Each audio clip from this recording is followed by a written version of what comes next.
नमस्कार, मैं हूं मनोज सैनी और आज का हमारा मुद्दा है एमपी आए मोदी शाह।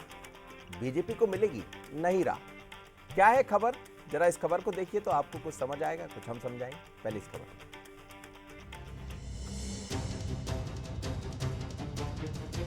रविवार सोमवार मोदी और मंगलवार को शाह। ऐसा कम ही होता है जब किसी राज्य के बीजेपी नेताओं को अपने नंबर 1 और नंबर 2 नेताओं से मिलने का मौका मिलता हो। बहाना भले ही इन्वेस्टर समिट का हो, लेकिन संगठन के लिहाज से ये मौका काफी अहम माना जा सकता है। रविवार को पीएम मोदी ने संगठन के पदाधिकारियों के साथ करीब 2 घंटे मंथन किया। मंगलवार को अमित शाह ने स्टेट हैंगर पर वरिष्ठ नेताओं से मंत्रणा की। हालांकि बीजेपी इन मुलाकातों को सामान्य बता रही है। देखिए, ग्लोबल इन्वेस्टर समिट के लिए जिस तरह से देश के प्रधानमंत्री नरेंद्र मोदी जी और गृह मंत्री अमित शाह जी भोपाल राजधानी आए और पूरा समय दिया, ये दिखाता है कि भाजपा की केंद्रीय सरकार और केंद्रीय नेतृत्व दोनों की प्राथमिकता में मध्य प्रदेश है। और मध्य प्रदेश का संगठन वैसे भी देश में उत्कृष्ट संगठन माना जाता है। जहां ग्लोबल इन्वेस्टर समिट में दोनों का मार्गदर्शन मिला, साथ ही प्रदेश के संगठन को भी दोनों नेताओं के भोपाल में होने से लाभ मिला। विभिन्न विषयों पर चर्चा भी हुई और ये तमाम नेताओं का मार्गदर्शन सदैव पार्टी के लिए लाभकारी होता है। दोनों नेताओं के साथ मंत्रणा का सबसे पहला कनेक्शन लंबे समय से टलती आ रही प्रदेश अध्यक्ष पद की घोषणा हो सकती है। जिस तरह से अमित शाह ने आनंद फानंद में कैलाश विजयवर्गीय को स्टेट हैंगर पर बुलाया, उसने भी कई कयासों को बल दिया है। प्रदेश अध्यक्ष के अलावा भी संगठन और सत्ता से तालमेल से जुड़े कई मसलों को निर्णायक मोड़ मिल सकता है। हालांकि कांग्रेस मोदी और शाह के दौरों को अपने नजरिए से देख रही है। गुटबाजी के आपसी खींचतान के कारण जो है केंद्रीय नेतृत्व परेशान है और इसी परेशानी से जो है सारे नेता अलग अलग बातचीत करते हुए पाए गए। हालांकि जो भाजपा का चरित्र है वो मीडिया के माध्यम से उजागर हो गया है कि भाजपा में आंतरिक लोकतंत्र नहीं होता है, क्योंकि भाजपा के जो विधायक बैठक में थे वो मीडिया से बात करते हुए बचते हुए आए और उन्हें बोलने नहीं दिया गया पार्टी और संगठन के बारे में। तो ये खबरें भी मीडिया के माध्यम से हमें पता चली है। मध्य प्रदेश के संगठन को बीजेपी हमेशा एक आदर्श संगठन के तौर पर देखते आई है और जिस तरह से मोदी शाह ने इन्वेस्टर समिट की व्यस्तता के बीच संगठन के मसलों को तवज्जो दी, उसने भी इस तथ्य को एक बार फिर स्थापित किया है। आने वाले कुछ दिनों में हमें इन मंत्रणाओं के नतीजे सतह पर दिख सकते हैं।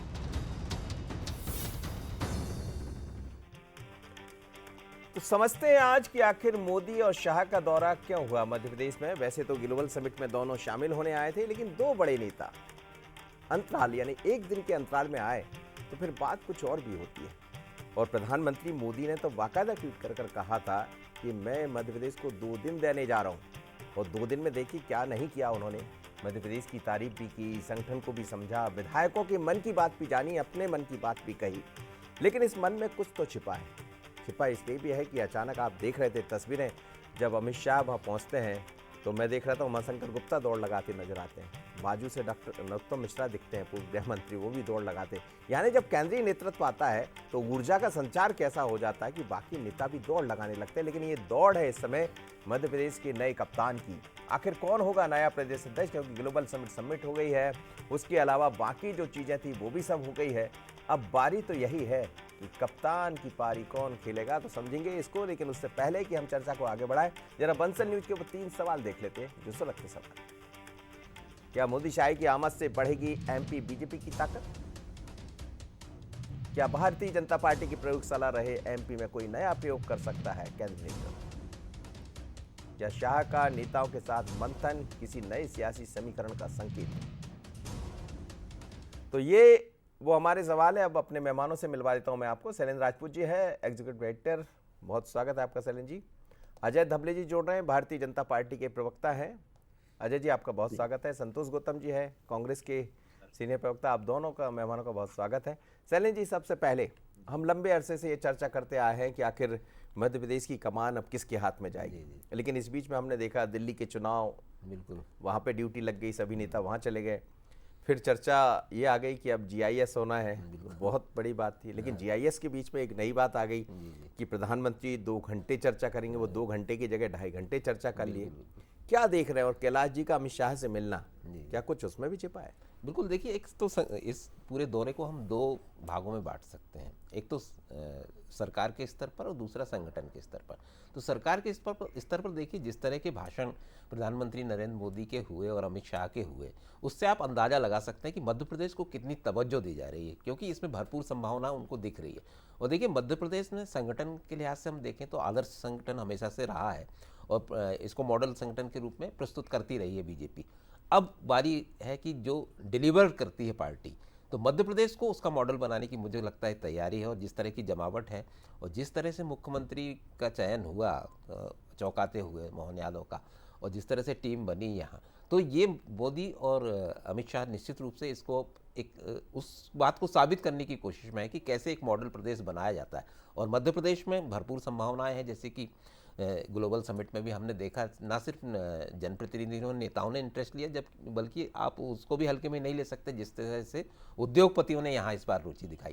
तो एक लाइन तो ये हो गई। अब बचता है कि संगठन के लेवल पर, तो संगठन को भी उतनी ही तवज्जो दी उन्होंने। ग्लोबल समिट की व्यस्तता के बीच भी आपने देखा कि 2-2.5 घंटे प्रधानमंत्री ने, ऐसा कम होता है, कि चर्चा की हर जनप्रतिनिधि से।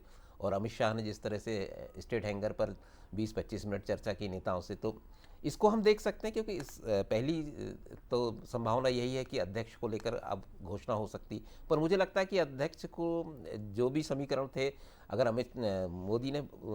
प्रधानमंत्री मोदी ने चर्चा में उस जरूर मन टटोला होगा, फिर अमित शाह से चर्चा हुई और कैलाश विजयवर्गीय का अचानक पहुंचना, तो अटकलें तो बहुत सारी हैं। तो हो सकता है कि वहाँ भी कोई चौंकाने वाली बात हो। तो कुल मिला के मध्य प्रदेश को जो तवज्जो मिली, उस पर हमको जरूर सोचना चाहिए जी, कि संगठन के स्तर पर भी और सरकार के स्तर पर भी। और हो सकता है कि आने वाले 1-2 हफ्ते में हमको इन मंत्रणाओं का असर जरूर दिखेगा। जी बिल्कुल दिखेगा। और क्योंकि अब वक्त भी बहुत कम रह गया, जब राष्ट्रीय नेता का भी चयन होना है और प्रदेश के नेता का भी चयन होना। पहले प्रदेश के नेतृत्व को चुना जाएगा। राजस्थान में हमने देखा कि रिपीट हो गए हैं, छत्तीसगढ़ में हमने देखा रिपीट हो गए। अजय जी, क्या कहेंगे? एक तो निश्चित रूप से आप काफ़ी ऊर्जा से इस समय भरे हुए होंगे, क्योंकि 2 बड़े नेता मध्य प्रदेश के दौरे से वापस लौटे हैं। उसके बीच में तमाम सारे उद्योगपतियों का भी एक तरह से रुख, निवेश मध्य प्रदेश को मिला है। जाहिर है, चाहे सत्ता की बात करें या संगठन की, लेकिन जब बहुत ज़्यादा विश्वास किसी का हो जाए केंद्रीय नेतृत्व का, तो चुनौती भी उतनी ही बड़ी हो जाती है।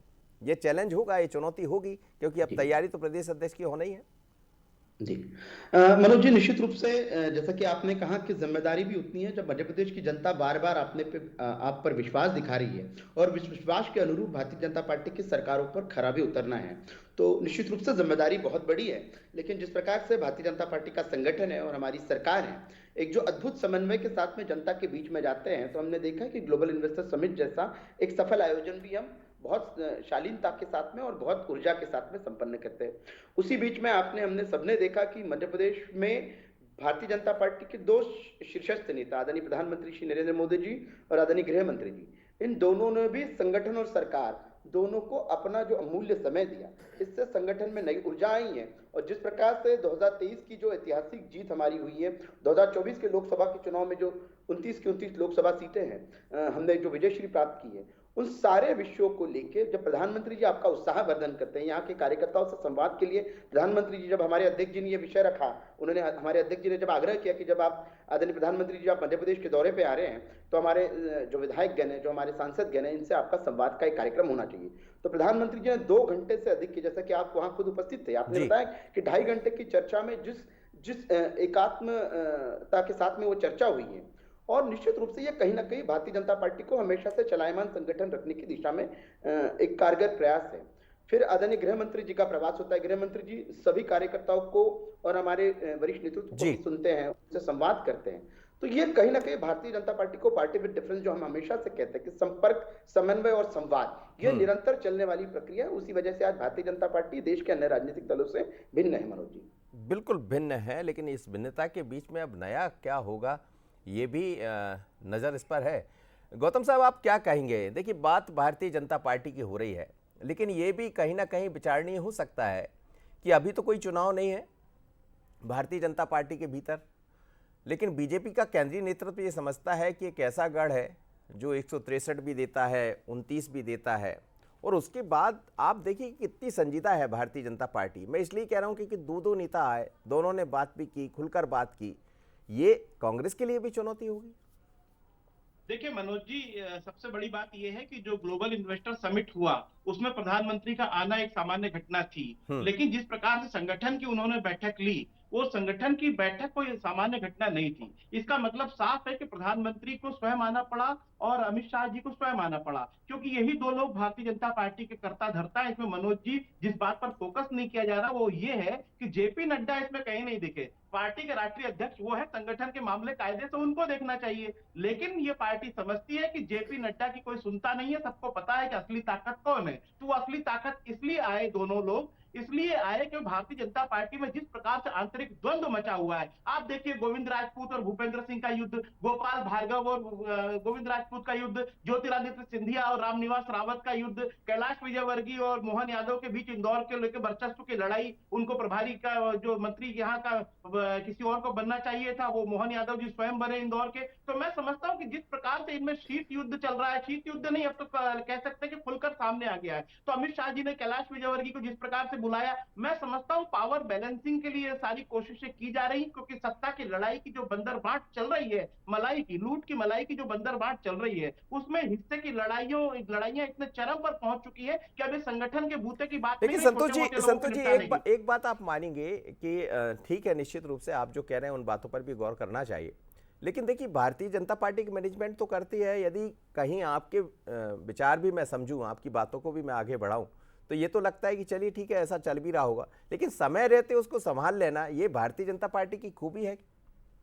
देखिए निश्चित रूप से ये कोई मैं इसको वो नहीं करूंगा, इनकार नहीं करूंगा। भारतीय जनता पार्टी में आरएसएस का शुरू से एक नियंत्रण रहता आया और उससे काफी चीजें सुधार होती रही, इसमें कहीं कोई शक नहीं है। लेकिन जिस प्रकार से ये चीजें इतनी ज्यादा फैल चुकी हैं, अब जिसको कहते हैं ना कि रायता फैल चुका है, अब न संघ के बस की बात है, न छोटे मोटे पदाधिकारी के बस की बात है, इवन जेपी नड्डा के भी बस के बाहर की बात हो गई है। इसलिए प्रधानमंत्री को संगठन के मामलों में इस तरह आना पड़ा। ये भी अभूतपूर्व घटना है मनोज जी। ऐसा आपने बहुत कम उदाहरण देखे होंगे कि प्रधानमंत्री इस तरीके से आके संगठन के मसलों को सुलझा रहे हैं। वो ऐसा इसलिए हो रहा है कि यहाँ की चीजें इतनी ज्यादा व्यक्तित्व विकास कर रहे थे, ऐसा भारतीय जनता पार्टी का कहना है कि वो व्यक्तित्व विकास कर रहे थे। हालांकि विधायक लोग बहुत ज्यादा, भारतीय जनता पार्टी इसके अतिरिक्त और क्या कहेगी मनोज जी? यही तो हास्यास्पद बात है, व्यक्तित्व विकास। चलिए मैं शैलेंद्र जी से समझता हूँ। जेपी नड्डा गायब है जी। देखिए जेपी नड्डा साहब की बात कर रहे हैं संतोष गौतम जी, लेकिन जब कभी कोई निर्णय की बात होती है तो नाम तो ये बात सच है, दो ही चलते हैं कि मोदी अमित शाह जी बैठेंगे और चीजें तय कर देंगे। पर जिस तरह चीजें चुनौतियां आप दूसरी तरफ भी देख रहे हैं, कुछ बातों की तरफ गौतम जी भी इशारा कर रहे थे, क्या ये है कहीं पार्टी के भीतर? मनोज जी ये चुनौती तो है। जिस तरह से 2018 के चुनाव के बाद फिर जो सरकार गिरी 2020 में और फिर बहुत से कांग्रेसी नेता बीजेपी में आए, तो उस समय से संगठन में काफ़ी बदलाव आया। मध्य प्रदेश के संगठन में एक असंतुलन सा बना, या जैसा भी कह लें, प्रदेश के स्तर से लेकर जिला स्तर तक, तो वो समस्याएं तो हैं। और अभी जब चुनाव हुए जिला अध्यक्षों के, मंडल अध्यक्षों के, तो आपने देखा कि कई जिलों से ऐसी स्थितियाँ बनी कि ऐसा लगा नहीं कि ये वही अनुशासित पार्टी बीजेपी है जो अपने अनुशासन के लिए मानी जाती थी। तो ये चुनौतियां तो है। और जिस तरह से देखिए मोहन यादव को जब मुख्यमंत्री बने तो उस समय मध्य प्रदेश में कई वरिष्ठ नेता थे, जैसे केंद्र से जो प्रदेश में आए, चाहे नरेंद्र सिंह तोमर हो, चाहे प्रहलाद पटेल हो, चाहे कैलाश विजयवर्गीय, इस तरह से। हाँ, तो ये जब ये एक आशंका तो संगठन को रही होगी कि जब हम एक नए व्यक्ति को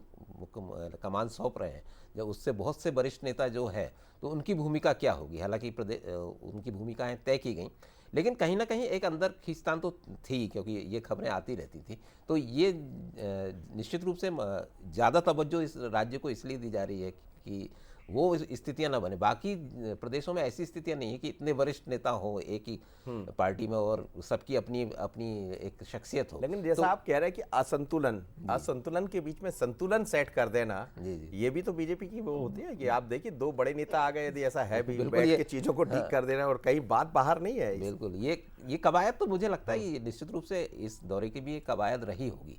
और ये एक मैसेज देने की कोशिश है कि हमारा मतलब केंद्रीय नेतृत्व की तरफ से एक मैसेज है कि आप सपोर्ट करिए, क्योंकि ये हमारा फैसला है। और इतना बड़ा ग्लोबल समिट करना, और जिस तरह से मध्य प्रदेश में अब कामकाज शुरू हुआ है, तो ये एक मैसेज है कि आप मुख्यमंत्री को सपोर्ट करिए और बाकी चीजें हम देखेंगे। तो ये निश्चित रूप से मनोज जी, चलिए देखते हैं कौन किसको। अजय धबले जी, लेकिन क्या माने, कब तक नई चीजें दिखाई देंगी?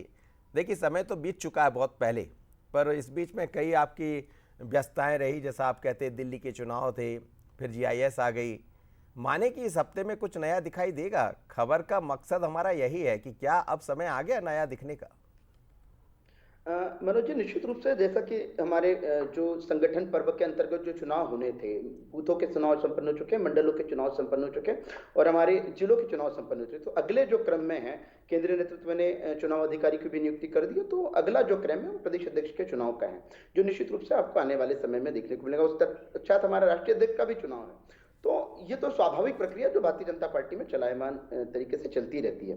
आज जो भारतीय जनता पार्टी की कार्यप्रणाली पे और जो संगठन के लोग आते हैं उस पर जो हम चर्चा कर रहे हैं, तो आपको ये देखना होगा मनोज जी, किसी भी परिवार में, संगठन में या सरकार में जब कनिष्ठ नेतृत्व करता है और वरिष्ठ सलाह देने की भूमिका में आते हैं, तो वो परिवार हो, संगठन हो या सरकार हो, वो अपने उत्कर्ष पे पहुंचता है। तो आज भारतीय जनता पार्टी जिस स्थिति में है, ये निश्चित रूप से अपने उत्कर्ष पे है, इसी वजह से कि हमारे यहाँ वरिष्ठ सलाह देते हैं और संगठन के जो कनिष्ठ है वो नेतृत्व करते हैं। एक दूसरा, एक संस्कृत का बहुत अच्छा श्लोक है, मुझे आज थोड़ा सा मैंने पढ़ा तो उसको लिखा हूं कि वादे वादे जयति तत्वबोध। ये भारतीय जनता पार्टी संस्कृत के श्लोक को इसलिए मानती है कि जब आप विचार करते हैं, जब चर्चा होती है, तो एक उसमें से तत्व अजय जी, आप बने रहिए चर्चा। चलिए वापस लौटते हैं, लेकिन हमारा धर्म भी बड़ा अद्भुत है और एक अलग एहसास होता है जब आरती पूजा चलती है। आज तो महाशिवरात्रि का पावन पर्व है। अजय जी, अपनी बात बहुत 30 सेकंड में पूरी कीजिएगा, फिर मैं गौतम साहब से बात करके इसको विराम दूंगा। जी जी, तो मनोज जी, जैसा कि आपने कहा कि हमारा धर्म भी बड़ा अद्भुत है, तो हमारे धर्म में ये संस्कृत का एक श्लोक है कि वादे वादे जयति तत्वबोध। इसका अर्थ है कि चर्चा से हम एक तत्व तक पहुंच सकते हैं। तो भारतीय जनता पार्टी में हमेशा जो चर्चा का जो सत्र चलता है ना, इससे एक विचार पे पहुंचते हैं और वो विचार संगठन का विचार होता है, जिसको राष्ट्र का विचार। लेकिन संतोष गौतम जी के कुछ सवाल थे, जल्दी से उसका जवाब दे दीजिएगा कि नड्डा साहब नहीं देखते हैं। मुझे लगता है उस दल से हम प्रश्न, वो दल हमसे सवाल नहीं पूछ सकता जिसमें 2 वर्षों में 4 प्रदेश प्रभारी बदल दिए जाते हैं और प्रदेश प्रभारियों की स्थिति है कि वो आके कहते हैं कि शून्य से शुरू किया और शून्य ही हमारी परिणति है। तो मुझे लगता है भारतीय जनता पार्टी, जैसा जो मैंने शुरुआत में कहा कि चलायमान संगठन है, अपनी कर्तव्य परायणता से हमेशा से चलते रहेगा। जी संतोष जी, बता दिया उन्होंने क्यों? वो कह रहे हैं जीरो से शुरू होते जीरो पर ही रह जाते, ऐसा वो कह रहे हैं। मैंने देखिए जीरो की बात ये ना करे तो अच्छा है। बहुत वर्षों तक ये जीरो लाते रहे, तब हमने इनकी हंसी नहीं उड़ाई। हमारी 400 सीटें आती थी, इनकी जीरो आती थी, लेकिन हमने कभी हंसी नहीं उड़ाई, वो विषय अलग है। मैं ये कहना चाहता हूँ कि आज अजय धोले जी थोड़ा सा हास परिहास के मूड में दिख रहे हैं। इन्होंने थोड़ी देर पहले कहा कि अभी हमारे राष्ट्रीय अध्यक्ष के चुनाव होने हैं। इनकी पार्टी में कभी आपने राष्ट्रीय अध्यक्ष के चुनाव देखे? नाजीवादी और पासीवादी संगठनों में चुनाव नहीं होते। तानाशाह अपनी मर्जी से पर्चियां निकालता है और पर्ची में जिसका नाम होता है वो अध्यक्ष हो जाता है। आपने चाहे मध्य प्रदेश में देखा हो या जेपी नड्डा का देखा हो। आपको लगता है इनकी पार्टी में चुनाव संभव है? तो तानाशाह जिस प्रकार से जिसको चाहेंगे। सर जरूरत तो आपके यहाँ भी नहीं पड़ती चुनाव की, कई बार जरूरत ही नहीं पड़ती। हमारे यहाँ तो मनोज जी लंबी परंपरा रही। आजादी के पहले से कांग्रेस के चुनाव होते रहे। आजादी के उस बार मल्लिकार्जुन खड़गे और शशि थरूर के बीच में चुनाव हुआ था, लेकिन जेपी नड्डा के सामने कौन सा कैंडिडेट था? अगर अजय धोले जी बता दे, मैं राजनीति छोड़ दूंगा। चलिए सर, अब पता लगेगा कि कौन किसके सामने होता है, लेकिन अब ज्यादा वक्त उसमें नहीं है क्योंकि प्रदेश अध्यक्ष का चयन भी होना है और केंद्रीय नेतृत्व में नया राष्ट्रीय अध्यक्ष भी मिलने वाला। बहुत धन्यवाद संतोष जी, आप मेरे साथ जुड़े, अजय जी आप और सैलन जी आप। लेकिन मध्य प्रदेश में आखिर कौन होगा नया कप्तान, तो नजरें इस पर है। कैलाश जी का मिलना अमित शाह से अलग और फिर चर्चा होना, बुलाकर चर्चा करना, ये भी कुछ नया कह रहा है। नाम बहुत है, जिन नामों की चर्चा हम पहले भी करते रहे, पर ऐसा तो नहीं कि जैसा दिल्ली में नया नाम आ गया मुख्यमंत्री के लिए, मध्य प्रदेश में मोहन जी मुख्यमंत्री बन गए, राजस्थान में आपने देखा, उड़ीसा में आपने देखा, कुछ नया तो नहीं हो रहा। तो इंतजार कीजिए, लेकिन अब वक्त ज़्यादा नहीं है जब नया चेहरा आपके सामने होगा। आखिर कौन होगा मध्य प्रदेश का कप्तान, लेकिन मुझे दीजिए इजाज़त और आगे